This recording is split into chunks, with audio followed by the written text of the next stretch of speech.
தான் மற்ற நாடுகள்ல இருந்த அமைச்சர்கள் இங்க சுற்றுப்பயணம் வந்தாங்க. இவரோட தலைமையில கப்பல் துறை சிறந்த முறையில செயல்பட்டதுனால அன்னைக்கு நிதியமைச்சரா இருந்த பிரணாப் முகர்ஜி நவரத்னா அந்தஸ்துல இருந்து மகாரத்னா அந்தஸ்துக்கு கப்பல் துறையை உயர்த்தினாரு. சூப்பர் அண்ணி. அது மட்டும் இல்ல ஸ்வாதி, ஊழியர்களை ஊக்குவிக்கிறதுக்காகவே சர்வதேச கப்பல் துறை ஊழியர் மாநாடு அப்படின்னு ஒண்ணு வர நடத்தினாரு. உனக்கு கண்ட்லாநாயகன்னா யாருன்னு தெரியுமா? உலகநாயகன் தெரியும் அண்ணி, ஆனா கண்ட்லாநாயகன் யாரு?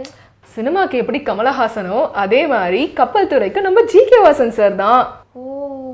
ஏன்னா கண்ட்லால என்ன நடந்துச்சுன்னா, அங்க துறைமுகத்துல வர்த்தகத்துக்காக போட்டிருந்த அக்ரிமெண்ட் வந்து ரொம்ப ஒரு கம்மியான விலைக்கு வந்து போட்டிருந்தாங்க.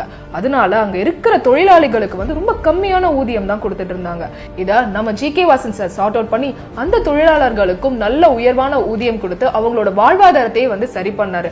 அதனால அந்த மக்கள் எல்லாரும் சேர்ந்து இவரை கண்ட்லாநாயகன் புகழ்ந்து பேச ஆரம்பிச்சிட்டாங்க.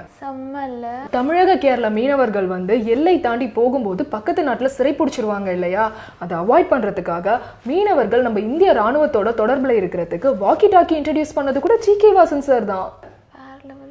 அதே மாதிரி நாகர்கோவில் இருக்குல்ல, அங்க ஒரு ஹார்பர் போடலாம் அப்படின்னு சொல்லி ஒரு பிளான் வச்சிருந்தாங்க. ஆனா அந்த பிளான்ல வந்து ஒரு பிரச்சனை இருந்தது. என்னன்னா, அங்க ஹார்பர் போட்டா கடல்வாழ் உயிரினங்கள் இருக்குல்ல, அதுக்கு பிரச்சனை ஆகும் அப்படின்னு சொல்லிட்டு, அப்புறம் துபாயில இருந்து கப்பல் வரும் இல்லையா கூட்ஸ் ஏத்திட்டு, அந்த கப்பலோட எரிபொருளும் வந்து அதிகமா செலவாகும் அப்படின்னு நம்ம ஜி.கே. வாசன் சார் யோசிச்சுட்டு அந்த துறைமுகத்தை நாகர்கோயில்ல போடாம கேரளால போட்டாரு.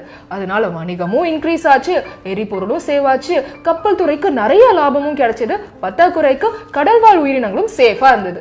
அது மட்டும் இல்ல, ஜி.கே. வாசன் சார் என்னதான் கப்பல் துறை அமைச்சரா இருந்தாலும் அடித்தட்ட மக்கள் இருக்காங்கல்ல, அவங்களோட பிரச்சனைகளை புரிஞ்சவர். இப்ப பாரு, இந்த ஹார்பருக்கு வந்து சரக்கெல்லாம் வரும்ல, அது வர வண்டிலாம் வந்து மீனவ மக்களோட குடியிருப்பு இருக்குல்ல, அந்த பக்கம் தான் போயிட்டு இருந்துச்சு. அப்போ நிறைய ஆக்சிடென்ட்ஸ் நடந்தது. ஸோ அந்த மக்களோட பிரச்சனையை புரிஞ்சுக்கிட்ட ஜி.கே. வாசன் சார் என்ன பண்ணாருன்னா, ஹார்பருக்கு வர எல்லா சரக்கும் வேற ரோட்ல வேற ட்ராக்ல ஹார்பருக்கு போகட்டும்னு சொல்லி தனியா ஒரு ரோடு போட்டு இந்த டிரான்ஸ்போர்ட்டை வந்து அந்த மீனவ மக்கள் இருக்காங்கல்ல அவங்களுக்கு பிரச்சனை இல்லாத மாதிரி பிரிச்சு விட்டாரு. நம்ம மெரினால லைட் ஹவுஸ் இருக்கு தெரியுமா, அது ரொம்ப நாளா செயல்பாட்டிலே இல்லை. அந்த பிரச்சனையும் தீர்த்து வச்சு அதை புதுப்பிச்சு செயல்பாட்டுக்கு எடுத்துட்டு வந்தது கூட நம்ம ஜி.கே. வாசன் சார் தான். அது மட்டும் இல்ல ஸ்வாதி, 5 வருஷத்துல கிட்டத்தட்ட 43 கோடிக்கு 88 ப்ராஜெக்ட்ஸை வந்து செயல்படுத்தி இருக்காரு.